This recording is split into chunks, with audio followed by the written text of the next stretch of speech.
নির্বাচনী কর্মকর্তারা দল কানা হলে কঠোর ব্যবস্থা, হুঁশিয়ারি সিইসি। দায়িত্ব প্রদানে সর্বোচ্চ সতর্কতার পরামর্শ বিশেষজ্ঞদের। দল হিসেবে আওয়ামী লীগের বিচার করতে তদন্ত শুরু, মানবতা বিরোধী অপরাধের অভিযোগে নির্বাচনে অযোগ্য হতে পারেন শেখ হাসিনা। প্রত্যাশিত আগামীর বাংলাদেশ গড়াই বিএনপির অঙ্গীকার, ফের বললেন তারেক রহমান। নির্বাচনী ষড়যন্ত্রের বিরুদ্ধে ঐক্যবদ্ধ হওয়ার আহ্বান ফখরুলের। এবং মৌসুম পেরোলেও থামছে না ডেঙ্গুর প্রকোপ, 24 ঘণ্টায় আরও 2 জনের মৃত্যু। ভাইরাসের ধরন পরিবর্তনে বাড়ছে জটিলতা, বলছেন বিশেষজ্ঞরা।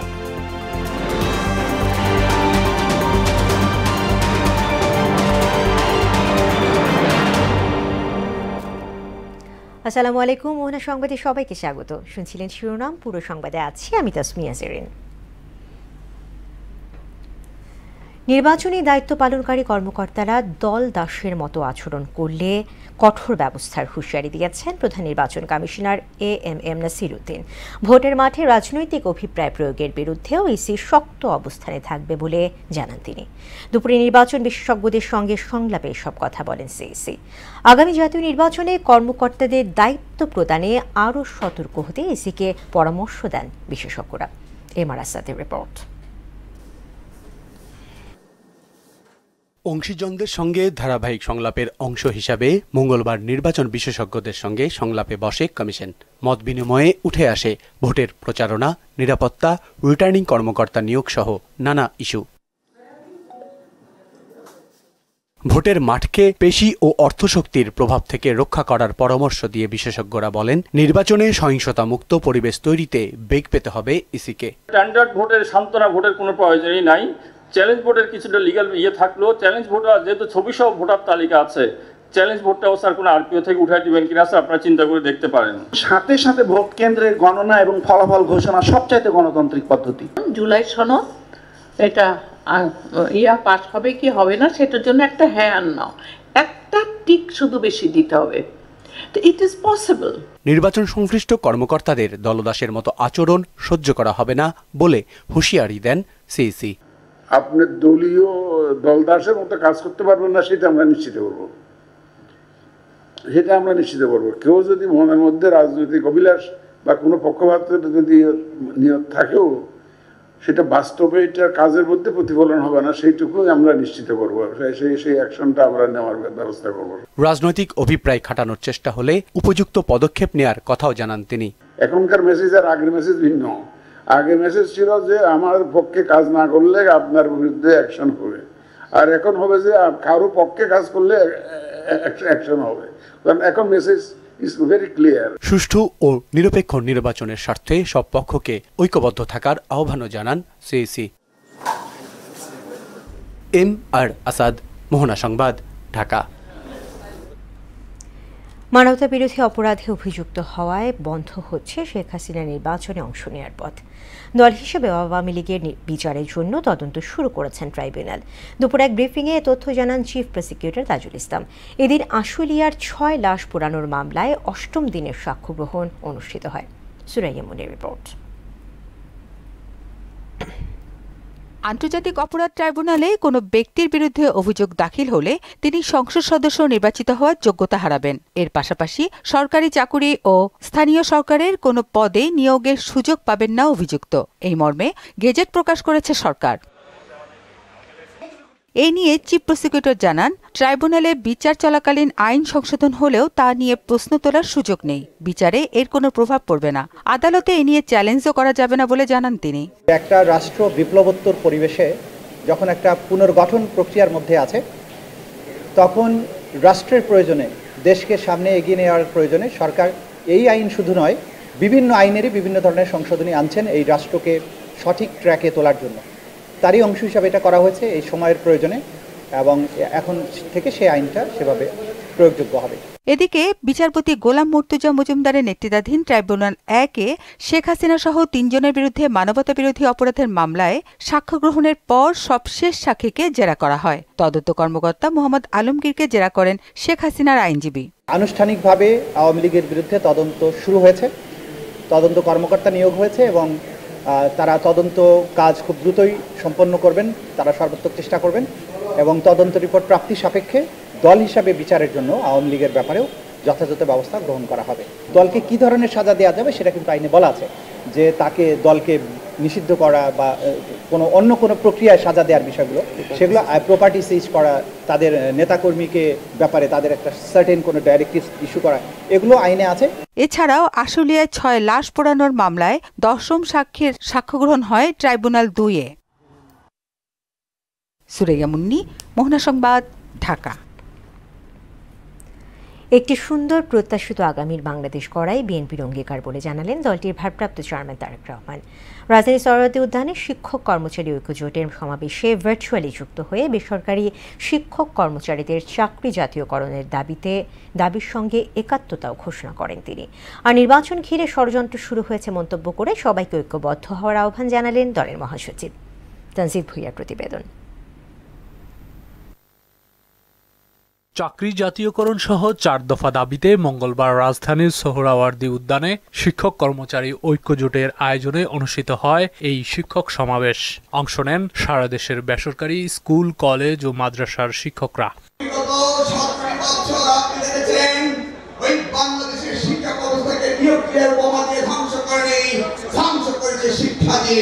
বিএনপির স্থায়ী কমিটির সদস্য সহ বিভিন্ন পেশাজীবী সংগঠনের নেতারাও এতে যোগ দেন। তারা বলেন, নির্বাচিত সরকার ছাড়া কোনো পরিবর্তন সম্ভব নয়। শিক্ষা খাতে যে দলীয়করণ হয়েছে তা যেন আগামী নির্বাচনকে প্রশ্নবিদ্ধ না করে সে ব্যাপারে সবাইকে সতর্কও করেন দলের শীর্ষ নেতারা।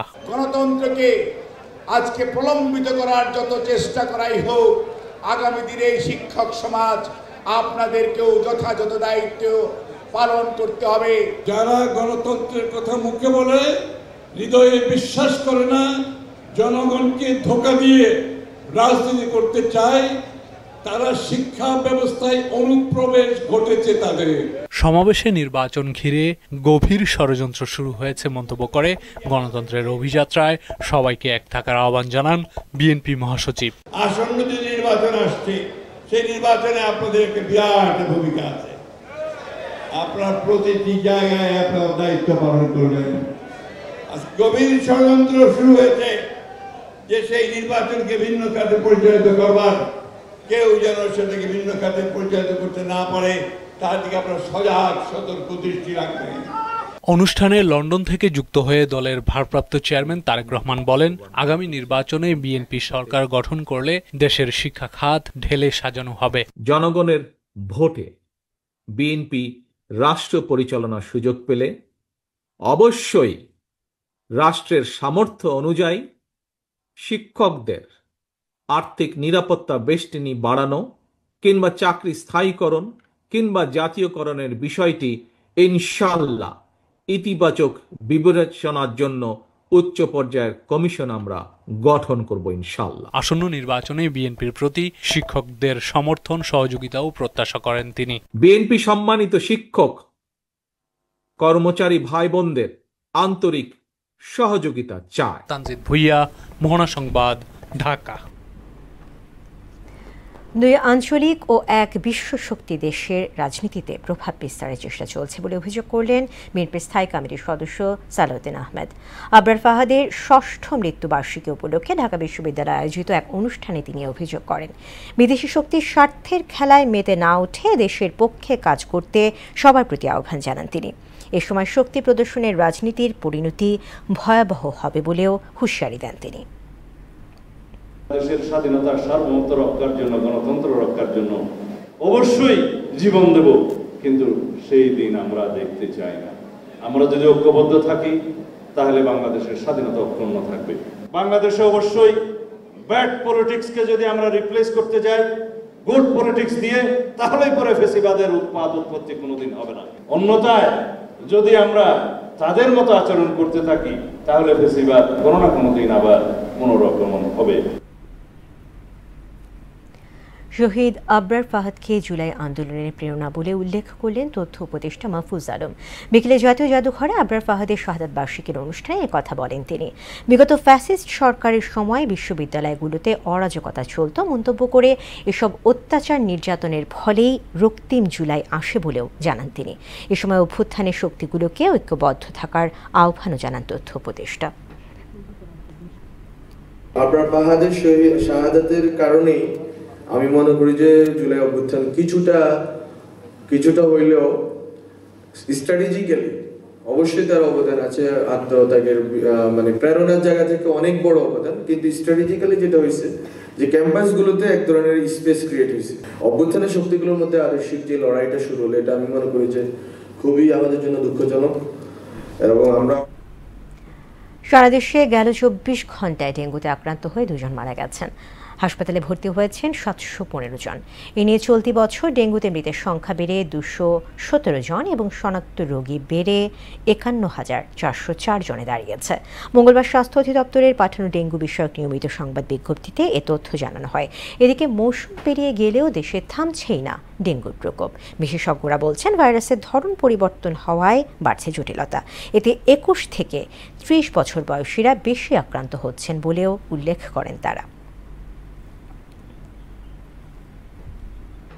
কয়েকজন উপদেষ্টার কর্মকাণ্ড দায়সারা বলে অভিযোগ করলেন এনসিপির উত্তরাঞ্চলের মুখ্য সংগঠক সার্জিস আলম। কিন্তু তা কোনোভাবেই হতে দেওয়া হবে না। যারা সেফ এক্সিটের কথা ভাবছেন তাদের উদ্দেশ্যে সার্জিস বলেন, পৃথিবীতে মৃত্যু ছাড়া সেফ এক্সিট নেই। মঙ্গলবার দুপুরে নওগাঁয় এনসিপির জেলা কমিটির সমন্বয় সভায় এসব কথা বলেন তিনি।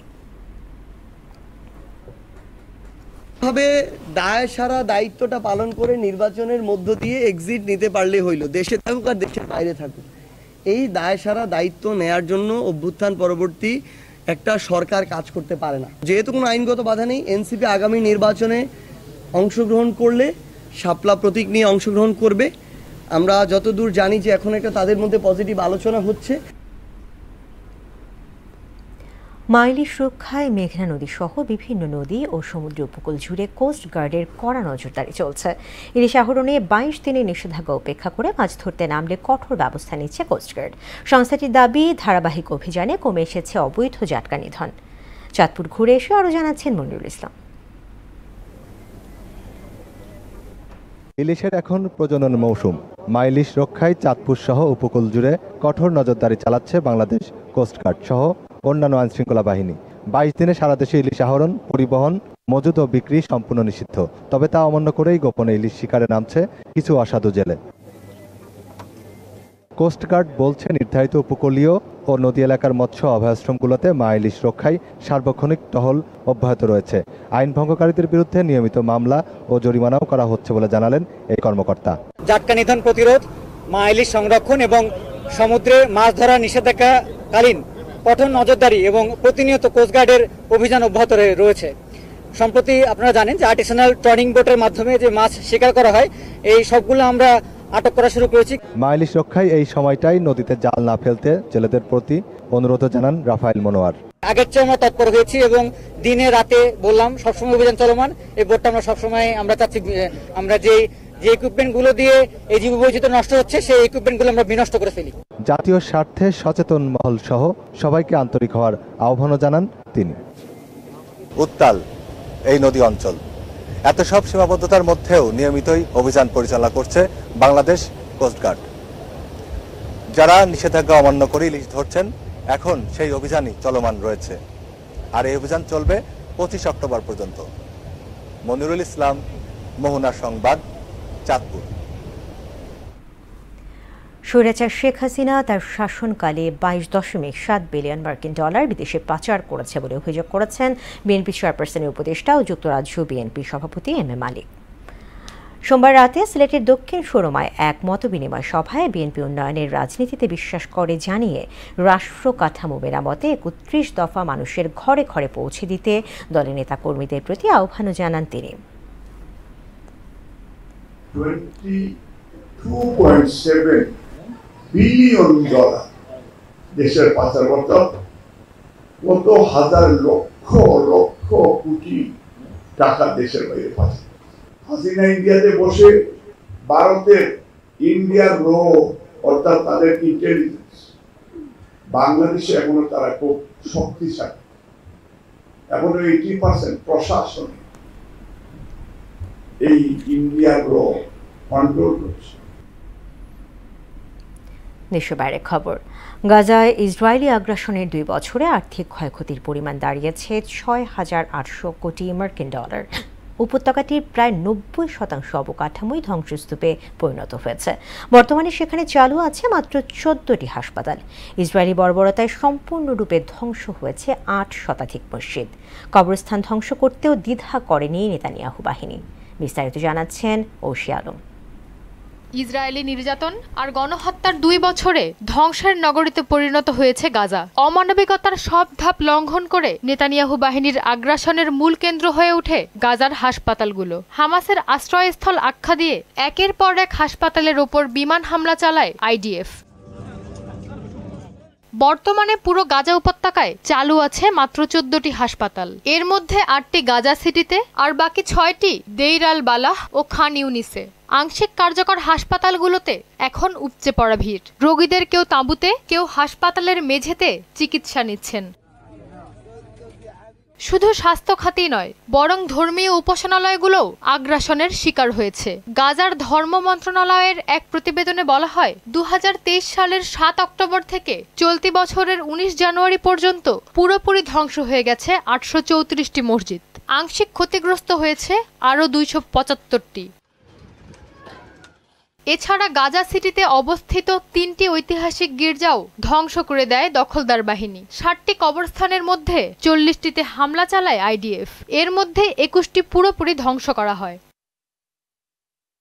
জাতিসংঘ, ইইউ ও বিশ্বব্যাংকের হিসাব অনুযায়ী পুনর্গঠন ও পুনরুদ্ধারে এখন অন্তত প্রায় 5,500 কোটি ডলার প্রয়োজন। প্রতিবেদনে বলা হয়, মোট ক্ষতির অর্ধেকের বেশি প্রায় 3,000 কোটি ডলার কেবল ভবন ও অবকাঠামো পুনর্নির্মাণে ব্যয় হবে। সবচেয়ে ক্ষতিগ্রস্ত হয়েছে আবাসন খাত। ধ্বংস হয়েছে প্রায় 2,92,000 বাড়ি, যা মোট ধ্বংসযজ্ঞের 53%।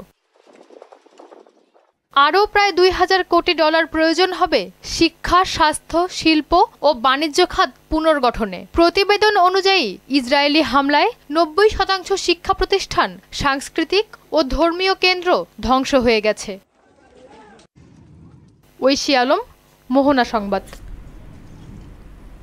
খেলা খবর, ক্রিকেট। বিসিবিতে নতুন পরিচালনা পর্ষদের প্রথম সভা অনুষ্ঠিত হয়েছে। এতে গঠিত হয় স্ট্যান্ডিং কমিটি। সভাপতি আমিনুল ইসলাম বুলবুল পান 3 কমিটির চেয়ারম্যানের দায়িত্ব। এছাড়া বিভিন্ন বিভাগ ও কমিটির দায়িত্ব পেয়েছেন নাজমুল আবেদিন ফাহিম, খালেদ মাসুদ পাইলট, আব্দুর রাজ্জাক এবং আসিফ আকবর সহ অনেকে। মুদাসির আলীর প্রতিবেদন। নির্বাচনের পরের দিনই দুপুরে মিরপুর বিসিবিতে আসেন নবনির্বাচিত সভাপতি, সহসভাপতি ও পরিচালক সহ অন্যরা। যোগ দেন সভায়। দেশের বাইরে থেকে অনলাইনে যুক্ত হন আসিফ আকবর। সভা শেষে মুখোমুখি হন গণমাধ্যমের। এতে স্ট্যান্ডিং কমিটির ঘোষণাপত্র পড়েন পরিচালক ইফতেখার রহমান মিঠু। কমিটির চেয়ারম্যান ও ভাইস চেয়ারম্যানদের নাম ঘোষণা করেন তিনি। এখানে আমাদের আজকে স্ট্যান্ডিং ফার্স্ট টাইম আমার মনে হয় এভার যে এই ফার্স্ট দিন স্ট্যান্ডিং কমিটি চেয়ারম্যান ডিক্লেয়ার করে দেওয়া হয়েছে। ওয়ার্কিং, গ্রাউন্ডস ও বিপিএল গভর্নিং মিলিয়ে মোট 3টি কমিটির চেয়ারম্যানের দায়িত্ব পেলেন আমিনুল ইসলাম বুলবুল। ক্রিকেট অপারেশনসে নাজমুল আবেদিন ফাহিম, এইচপিতে খালেদ মাসুদ পাইলট, মিডিয়া কমিটিতে আমজাদ হোসেন, গেম ডেভেলপমেন্টে ইশতিয়াক সাদেক, বয়সভিত্তিক ক্রিকেটে আসিফ আকবর, নারী উইংয়ে আব্দুর রাজ্জাক, সিসিডিএমে আদনান রহমান এবং আম্পায়ার্স কমিটির দায়িত্ব পেলেন ইফতেখার রহমান মিঠু। এদিকে সহসভাপতি ফারুক আহমেদকে কেন কোনো কমিটির দায়িত্ব দেওয়া হয়নি জানতে চাওয়া হয় ইফতেখার রহমান মিঠুর কাছে। এনি বোর্ডে প্রেসিডেন্টই ডিসাইড করে কাকে কোথায় রাখবে। হয়তো ফারুক ভাইকে অ্যাজ আ ভাইস প্রেসিডেন্ট হিসাবে উনি অন্যান্য কাজে লাগাবে হয়তো। এসবের পাশাপাশি বিসিবির কাউন্সিলর যারা কাজ করতে আগ্রহী তাদের বিভিন্ন কমিটিতে সম্পৃক্ত হওয়ার সুযোগ থাকবে বলেও জানান মিঠু। কে কোথায় কোন ক্লাব রিপ্রেজেন্ট করে এটা না, যার যার যোগ্যতা তাদের অফার করবে। তারা যদি ইন্টারেস্টেড থাকে তাহলে we will take them in the committee. Mudassir Ali, Mohona Sangbad, Dhaka. শেষ করব মোহনা সংবাদ, যাবার আগে শিরোনামগুলো আরও একবার।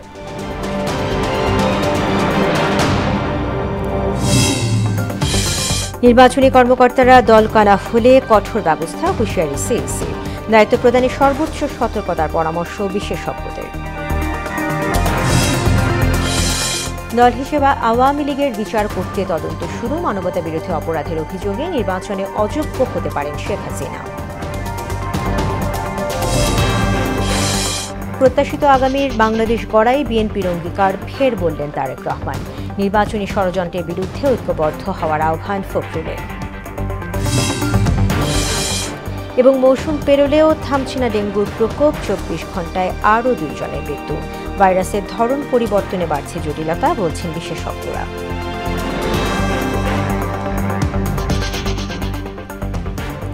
দর্শক, এই ছিল মোহনা সংবাদে। পরবর্তী সংবাদ রাত 12টায়। এছাড়া মোহনার সবশেষ খবর জানতে ভিজিট করুন www.mohana.tv।